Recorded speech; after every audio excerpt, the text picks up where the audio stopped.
I work on Midway Island. Yes, that same Midway from the battle that you might have read about in your World War II history class.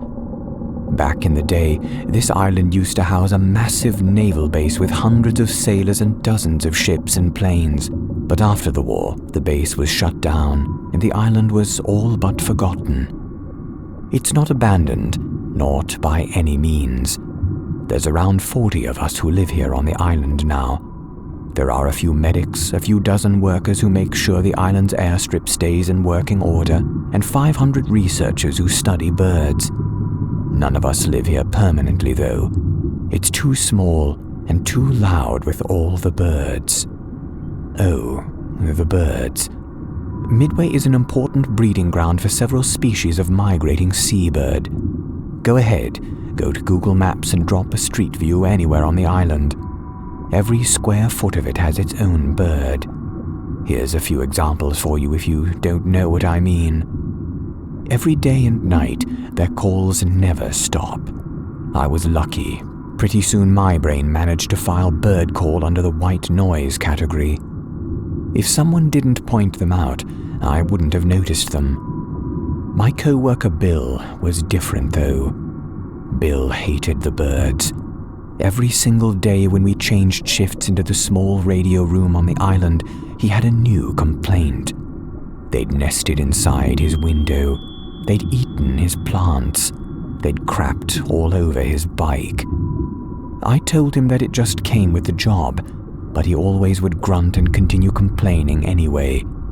Nothing I ever said made any impact on his sour mood. Then, one day, I found him with a slingshot in a pile of bird carcasses surrounding the concrete World War II area radio room where we both worked. He looked embarrassed that I'd found him like that and tried hiding the slingshot in a drawer. I did my best to act as if I hadn't seen it, but we both knew that I had. He left me at my post in an awkward, bumbling hurry. The birds were extra loud that afternoon. Like I said, I was normally pretty good at zoning them out, but it almost seemed like they were upset. My shift ended a little after 10 p.m. I stepped outside to look up at the stars. Some people say you need to drive up into the mountains to get a good view of the stars. Some people say you'll get a better view in a desert. But I knew the truth. The best view of stars anyone could ever get was on a deserted island. The nearest contact was on Honolulu, and that was nearly 5 hours away by plane. The Milky Way cut a swath of light across the sky, dividing it in two. It was starkly, hauntingly beautiful, but it also reminded me of just how far we were from any help. I did my best to keep the worry out of my mind, and tried just to appreciate the wonder of life as I made the rest of my way down the small dorm room. When I arrived, I quickly fell asleep. The next morning, I awoke to the sounds of tens of thousands of birds flying around. I stepped outside and stared up at the swirling cloud of seabirds. They looked like locusts, nearly blotting out the sun with their numbers. Something about it almost seemed biblical. This was my first year on the island though, so I figured this was just a part of their migration breeding process. I was scheduled to relieve Bill around noon at the radio shack. I walked across the island while listening to music. I'd just found a new podcast that I'd really been enjoying. I reached the radio door room and found it was hanging open. I pushed it, stepped inside. Bill sat in a chair just inside. His eye sockets were little more than bloody holes. Feathers coated the ground, though there were no birds inside that I could see. Long gouges of flesh were missing from his face, arms, and particularly his neck. Blood stained his clothes. I backed up, my hand raising to my mouth. Then I turned around and looked across the island at the tens of thousands of nesting birds. The birds were staring directly at me. They weren't moving or calling or flying. They just stared. I slowly backed into the radio room and slammed the door shut. I don't know how much good a wooden door would do me, but I locked it shut anyway.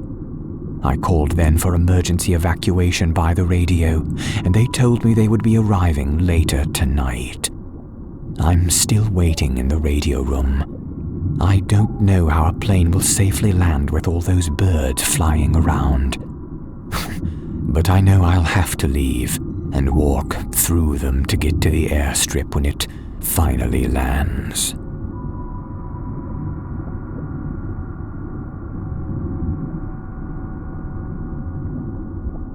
My grandfather, aged 98, served in the British military from 1940 to 1948. He has several medals in his time from service. It also goes without saying he has quite a few stories to tell. He has stories of being a POW to the Germans, storming forts, and, according to him, disemboweling a man with a garden trowel. Even in his old age, he still can recollect them clearly. His most interesting story, however, is from December of 1944. He had escaped a German POW camp where he was placed in while they prepared a transferal to a concentration camp. It was during his time on the run he came to a small German town. The people, who were no fans of Adolf, hid him from the Gestapo. However, there would be no need. The following is the story, as written in his journal. I believe the date was December 5th or 6th. The people hid me from Hitler's men, but seemed fearful to walk the street on this night. The children were excited for the coming of St. Nicholas, I gathered. Hitler had tried to scrub away any religious influence on the holiday, but in small villages such as this, the people did not adhere to all the Führer's guidelines. I was hidden away with a family of 4, 2 children, a mother and her father. The father of the children was conscripted to Hitler's army, the Wehrmacht. The children were about 9 or 10, if I had to guess. I didn't see them that much, as I was beneath the floor, with a small window as my only company on that moonlit night as it shone through the glass. I heard the mother speak with who I can only presume was the SS looking for me. They barked something in German, and then the air went silent. I heard one of the lesser Nazis say, and this is a rough translation as I don't know much of the German, "Commander, we must be going." His voice seemed almost frightened. I heard sleigh bells at that moment, and noticed the Nazi voices get even more panicked in tone. The door shut then, and the children were placed in the cellar. I assumed that I was in the cellar with me. I looked across the road, out of the only window in the place, and saw a silhouette in the night. The figure appeared to wear a cloak and a set of goat horns. This would be strange enough, but it was also on top of a home. I heard screaming from above me, the scream of the mother and the Nazis. There was a crash, and I felt a chill in the air. I silenced the children as best I could, who at this point were understandably frightened.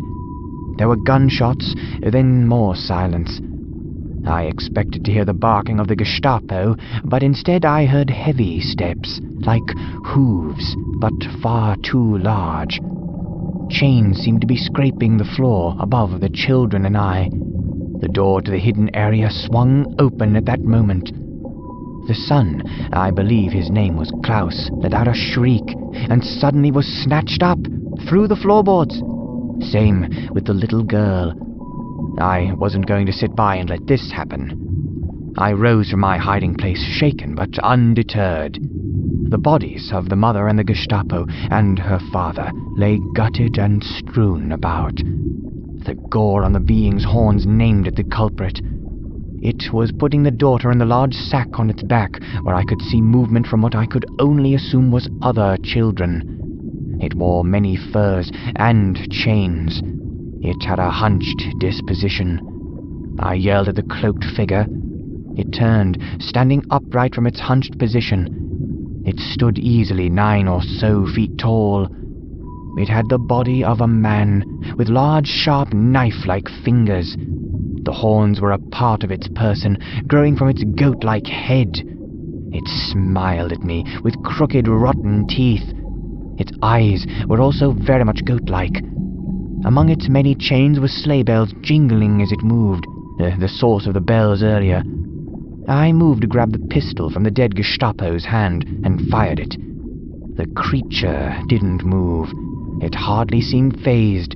It let out a cackle and left the home. Why had it not killed me? I ran after it and saw many other homes in the village were similarly ransacked. Bodies were strewn about, and their fireplaces were seemingly demolished. It threw its large bag onto the sleigh, pulled by 9 hellish goats. The sleigh itself was adorned with many furs and additional chains. Human faces in anguish were also visible, though I can't be sure if they were actual faces or merely representations. I heard the cries of the children, and it gave me one more grin. It said to me simply, "Fröhliche Krampusnacht." It whipped the goats, and they ran off into the night. That night I would hear many screams in the distance. I noticed the children remaining in the village 2 mornings later were greeted with a great deal of gifts. I left after 2 days and continued to Allied territories, ducking Gestapo at every turn. Ever since I was a kid, he insisted that all his grandchildren and children stay at his home on December 5th. And he always made sure the fire burned hot.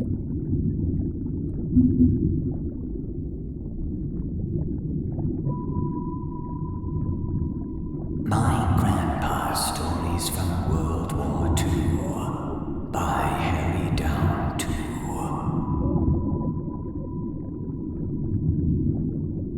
My grandpa has a lot of stories about his time in the war.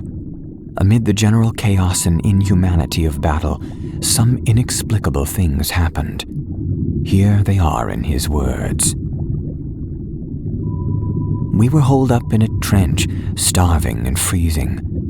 We couldn't turn around because the Germans were also hiding a ways back, as well as in front of us. After a few days, the 5 of us, that was all that was left of my squadron at the time, decided we either moved or died where we sat. We all agreed to go left and hoped we'd get out of the sights of the enemy. We crawled for a very long time. I'm not sure how much land we covered, and eventually we succeeded in escaping the area. We then came across a bunker an hour or so later and approached with as much caution as we could muster, but fortunately for us it was abandoned. We camped inside and found, to our surprise, a ration box. Looked like an ammo box, but it was filled with food stuff instead.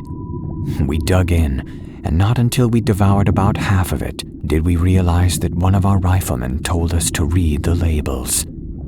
Some of them were in French, some few in English. They were brands we hadn't heard of, and all of them had manufacturing dates that were decades in the future. A biscuit box I ate had packaged August 1988.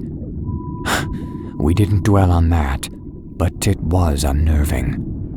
I kept a few packets. They're around here somewhere. A few weeks later, my squad was merged into a company headed for the south of France as a backup for a tank convoy. We were commanded to search buildings on either side for the enemy. I hated that job.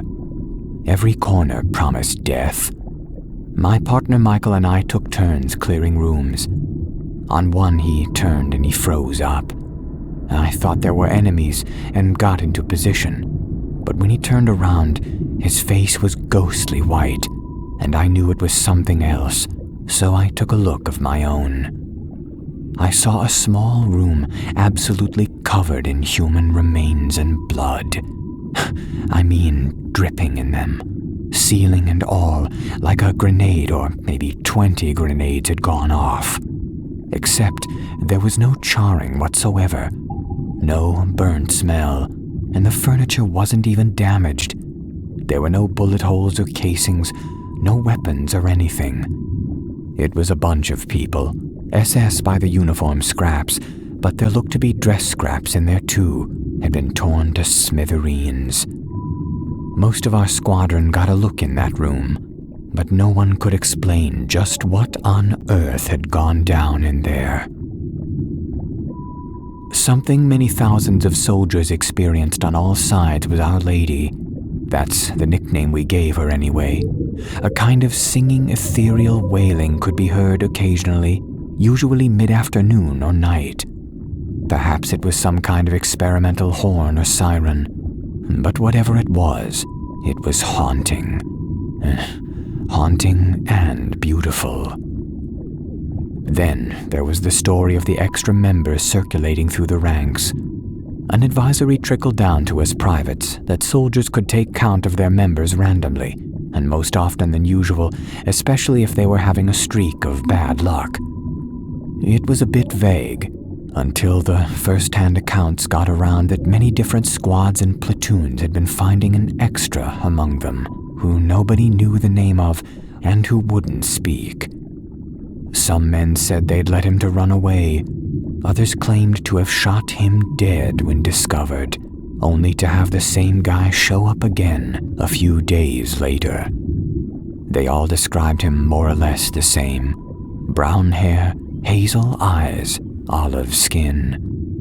This guy was bad luck personified, in my opinion. Apparently, the longer he was with you unnoticed, the more freak accidents men in your platoon experienced. Thank God I never saw him myself. I did see Missy, a ginger tabby missing half an ear with a black stripe between her eyes. Skittish damn thing as hell close up, wouldn't let you touch her, but cool as a cucumber from a distance. I met her in my first week at war, gave her some of my sea ration. Then again, about 50 miles away. Then again, and again, and again in many locations, sometimes right in the heat of a battle. All up, I saw her in over a dozen places miles apart, and what was more, I wasn't the only one either. She was known by a lot of pet names among the others, but I personally cared for Missy the most. I didn't see her again after the war, hardly even thought of her until my other great-grandson, a soldier himself, recently told me a story that brought it all back. See, I'd assumed she'd been killed by something, stray bullet, old age, and if not, she was definitely long dead by now, as nature would have it.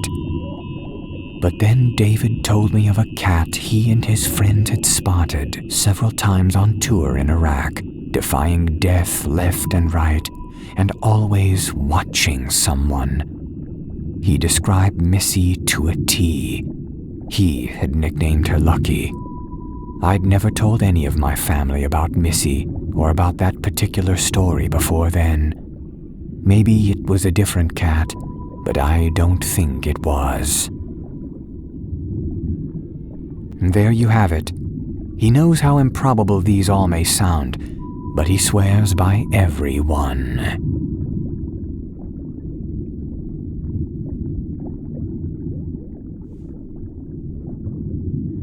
We have a saying here in the Austrian mountains.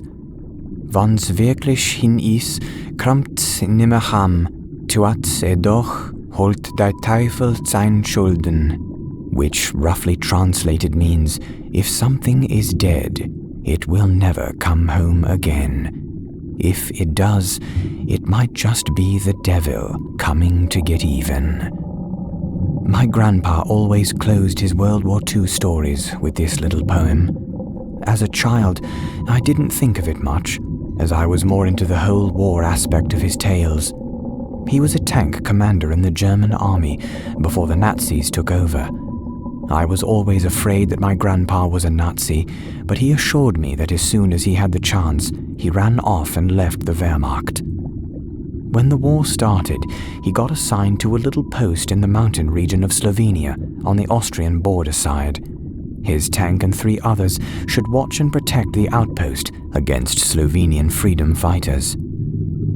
Grandpa tried to befriend the resistance, however, so they could get him out of the Nazi army. Months went by. The deepest and coldest winter came up, and Grandpa soon learned about the Austrian mythology of Krampus. I'm almost certain some of you have heard of that, mostly because of the movie or the interview with the Austrian actor Christoph Waltz. So I'm not going to get all too deep into this lore. Just imagine a bunch of German soldiers somewhere far from home on some dark and lost mountain, unable to go back home and unable to push forward, as they have the enemy on both sides, freezing through the coldest of nights just to witness a Krampus walk. Around 50 to 60 villagers, all dressed as the devil himself, walking through the deep woods with a bunch of torches. No talking, no yelling, just the noise of hundreds of chains which they wore around their necks. Grandpa always changed when he talked about the Krampus walk and how his men felt at this moment. Heavily armed soldiers sitting on some of the most massive tanks at the time, and they were all scared to their bones. One night, around that time, the Krampuslauf came to a halt. They surrounded the soldiers' camp while almost everyone was asleep, except for my grandpa. He took the chance, stepped in front of them, threw away his weapon, and tried to talk to them. To be honest, I was too young to remember what happened and how they finally ended up helping him get down from this godforsaken mountain and out of the Nazi army. But it was a few months later that he met my grandma, so surviving all of this brought him closer to heaven and redemption. All of this is also not the point of why I'm writing this subreddit. The point is, I'm not sure if he found heaven or redemption, because I'm afraid my grandpa did a pact with the devil. 2 weeks ago, he passed away, so I got to pick up some of his stuff and clean up the house. Grandpa lived a quiet life after my grandma died years before him, so all that was left was his bed, his books, and of course his rocking chair, in which he used to sit and tell me his war stories. I thought about keeping the rocking chair, and had dreamed about telling my grandkids my own stories one day in it. But after what I had witnessed just about 10 minutes ago, I am honestly willing to set it and the house on fire. If something is dead, it will never come home again. If it does, it might just be the devil coming to get even. These words, spoken by the rusty voice of my grandpa, flew through my head as I opened the living room door and saw the rocking chair slowly rocking back and forth. Moaning and screeching with every little move, the voice in my head got louder and louder, almost screaming at me. It might just be the devil. Had my grandpa done a deal with the devil to get off the mountain? Was all of this true? Has any one of you guys heard about something like this before? What am I supposed to do?